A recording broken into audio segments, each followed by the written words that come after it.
네, 이번에는 질적 연구 하시는 분들에 이 들으시면 좀 도움이 될 만한 내용으로 설명을 좀 드리도록 하겠습니다. 우리가 이제 연구 방법론으로서 자, 좀 하얀색으로 바꿔놓고요. 방법론을 이야기를 할 때 크게 양적 연구다. 그리고 질적 연구다. 이렇게 이제 우리가 구분을 하지 않습니까? 뭐 쉽게 이야기하자면 양적 연구는 뭐 결국에는 이제 뭐 숫자 가지고 처리를 하겠다, 수학적인 처리 하겠다라는 거고, 질적 연구는 그게 아닌 것들 이렇게 보는 거죠. 그래서 뭐 질적 연구 방법도 양적 연구 방법처럼 어떤 기법들이 있습니다. 그래가지고 질적 연구도 이 기법에 의해서 주로 분석을 하게 되죠. 그런데 양적 연구는 기법이 굉장히 다양하죠. 엄청 많습니다. 근데 이제 질적 연구는 기법이 다양하지는 않아요. 보통 뭐 적게는 한 5개, 많게는 뭐 한 6, 7개 정도 방법이 대부분을 차지하고 있습니다. 자, 그런데 여러분이 한 가지 유념하셔야 할 게 뭐냐면요. 결국 이 두 개도 그냥 내 연구를 위한 방법적인 도구에 불과하다라고 생각을 하셔야 돼요. 그리고 이 도구는 도구로서 가지는 성질은 똑같아요. 똑같다라는 것을 여러분이 꼭 명심하시면 좋겠습니다. 그 말은 뭐냐면 양적 연구는 뭐 양적 연구만의 어떤 기법이 가지는 특성이 분명히 따로 있죠. 그거는 뭐 인정합니다. 질적 연구는 질적 연구대로 질적 연구가 가지는 기법은 따로 있지만 아주 본질적인 성질은 같다라는 거. 여기에서 여러분이 논문을 쓰는 데 있어서 분석을 할 때 잘 고려하셔야 됩니다. 자, 그래서 이제 오늘 다루려고 하는 내용이 뭐냐면 이 질적 연구를 하시는 분들이 가지는 뭐라고 할까요? 오해 또는 좀 심하게 표현하면 착각 요런 거에 대해서 제가 좀 짚어드리고 이 오해와 착각을 해결할 수 있는 방법을 해결 방안을 제가 제시해 드리도록 하겠습니다. 그래서 질적 연구 하시는 분들 이거 꼭 참고하시면 좋겠습니다. 질적 연구를 하시는 분들이 뭐 예를 들어서 100명이 있다라고 치면 아마 이 100명 중에서 거의 99명은 질적 연구를 한다라고 했을 때 어떤 느낌을 가지고 있냐면 어떤 본질적인 이 느낌을 가지고 질적 연구를 하냐면 이거를 참 설명하기가 조금 어렵긴 한데 뭐 이런 거죠. 내가 이제 보려고 하는 게 요거라면 내가 지금 이 연구를 통해서 보려고 하는 게 이거라면 질적 연구를 하시는 분들 중에 99명은 자, 이거 보려고 하는 거를 이렇게 봐요. 이렇게. 그러니까 딱 요거만 보면 되는데 요거 보는 김에 요것도 보고 요것도 보고 요것도 보고 보는 김에 요것도 좀 연결이 돼 있으니까 요것도 보고 뭐 보는 김에 이것도 보고 저것도 보고 뭐 이런 식이라는 거죠. 그래서 이게 사실 다 연결이 돼 있고 다 도움은 돼요. 예를 해석하는 데 있어서 다 도움은 되긴 하는데 질적 연구 하시는 분들의 느낌이 99명이 이런 느낌을 가지고 있어요.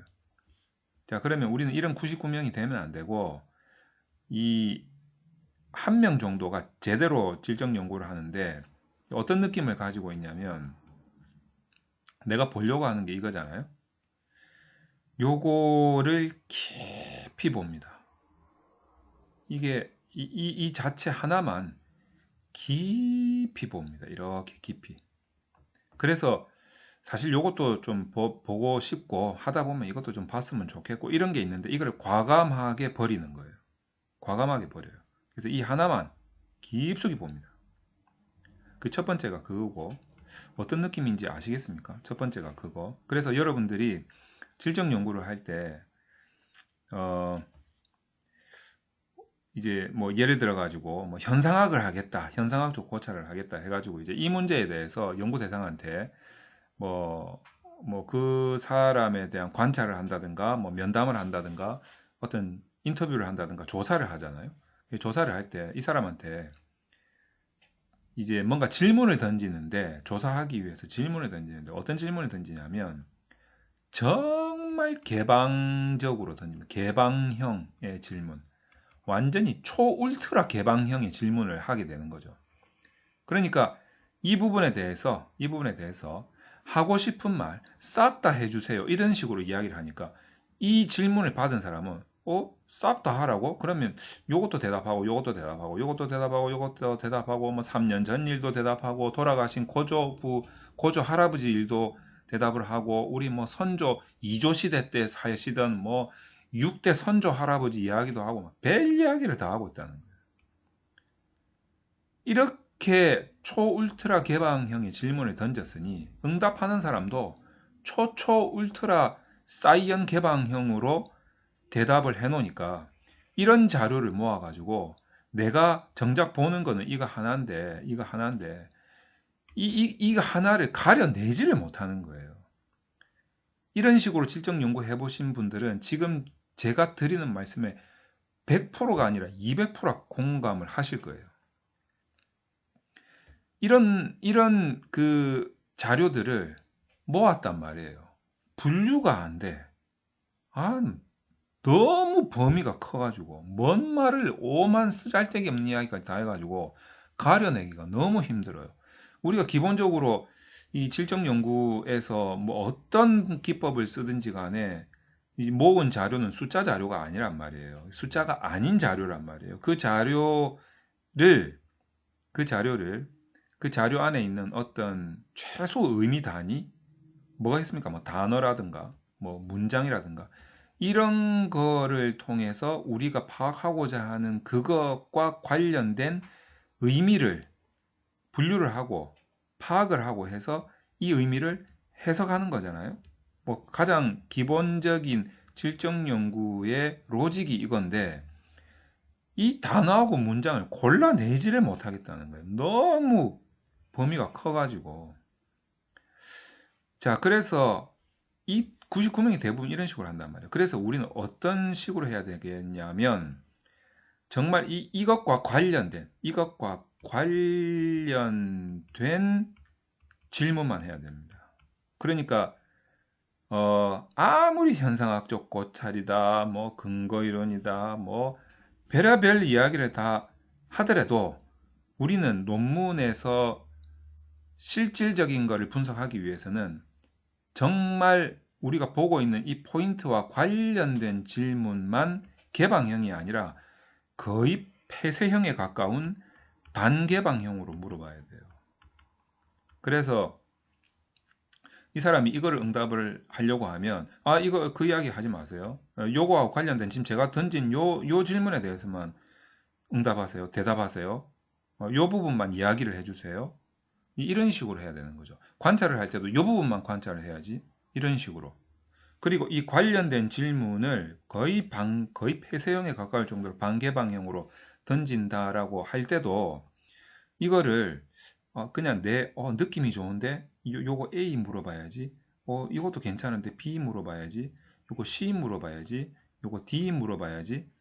이런 식으로 본인이 자의적인 기준에 의해 마련된 이런 질문을 또는 이런 아이템에 대해서 관찰을 할 게 아니라는 거예요. 왜 이걸 물어보는데요? 왜 이거 물어보는데? 왜 이건 물어보는데? 왜 이건 물어보는데? 왜 이렇게 구성해서 물어보는데? 라고 했을 때 여러분이 이렇게 물어보는 것에 대한 근거를 댈 수 없으면 그 또한 굉장히 자의적이다라는 거죠. 다시 말해서 객관화의 오류가 생긴다는 거죠. 객관화의 오류. 자, 객관화의 오류가 양적 연구에서만 있을 것 같습니까? 질적 연구에서도 있어요.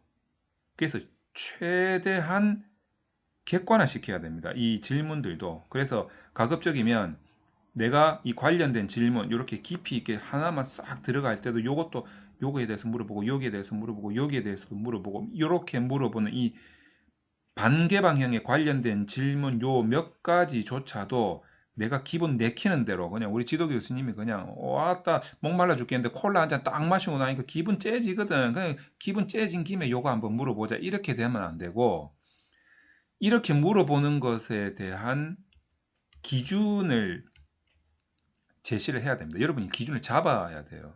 자의적으로 잡으면 안 되고 가급적이면 어떤 이론, 어떤 선행 연구에서 나온 어떤 모델, 이론이나 모델 이런 것들을 가지고 기준을 잡아야 돼요. 정 안 되면 그냥 양적 연구에서 쓰는 그 측정 도구 있잖아요. 그 측정 도구를 그냥 가져와 버리는 거예요. 그냥 측정 도구를 가져와서 여기에서 보통 측정 도구가 요인 이렇게 요인 몇 개, 그다음에 요인들이 문항 몇 개 있잖아요. 문항 이런 거 말고 이 요인 자체를 약간 개방형으로 물어보는 게 차라리 낫다라는 거예요. 그러면 왜 이렇게 물어보는데 했을 때 아니 이런 측정 도구와 관련된 모델이 있지 않느냐 이거죠. 그거를 기준으로 삼았다. 그리고 내가 뭐 이렇게 안 하고 뭐 오만 떼먹은 거 다 물어본다면 결국에는 이 연구의 범위를 어디까지 설정해야 될지 정할 수가 없다라는 거예요. 그러다 보면 뭐 우주 삼라만상 다 해야지 뭐.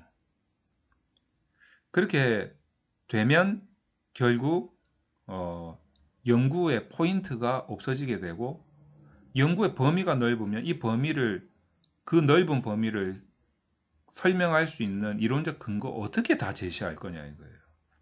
그래서 잘라줄 수 있는 부분은 잘라내야 됩니다. 연구의 범위를 좁혀야 됩니다. 양적 연구뿐만 아니라 질적 연구도 연구의 범위를 좁고 그 부분을 깊숙하게 봐야 됩니다. 그래서 A, B, C, D 요 4개만 조사하겠다 해놓고 이 A에 대해서만 깊숙하게 대답을 해주세요 라고 이야기를 하고 이 A에 대해서만 깊이 들어가야 됩니다. 이 A에 대해서만 단어나 문장의 의미를 파악해서 깊숙하게 해석을 해줘야 된다는 거죠. 그러니까 이 부분을 질적 연구를 하시는 분들이 다시 한번 생각을 하실 필요가 있어요. 질적 연구니까 뭐 두루뭉실하게 뭐 두루두루 한번 다 보겠다 이게 아니에요. 범위를 좁혀서 깊게 봐야 돼요. 그리고 깊게 보는 기준을 선행 연구의 어떤 모델이나 이론 이런 데서 찾아서 제시를 해서 그 부분만 깊게 보는 거예요. 그렇게 할 필요가 있다라는 거. 이 부분을 여러분들이 조금 명심해 주시면 질적 연구 하시는데 좀 도움이 될 것 같습니다.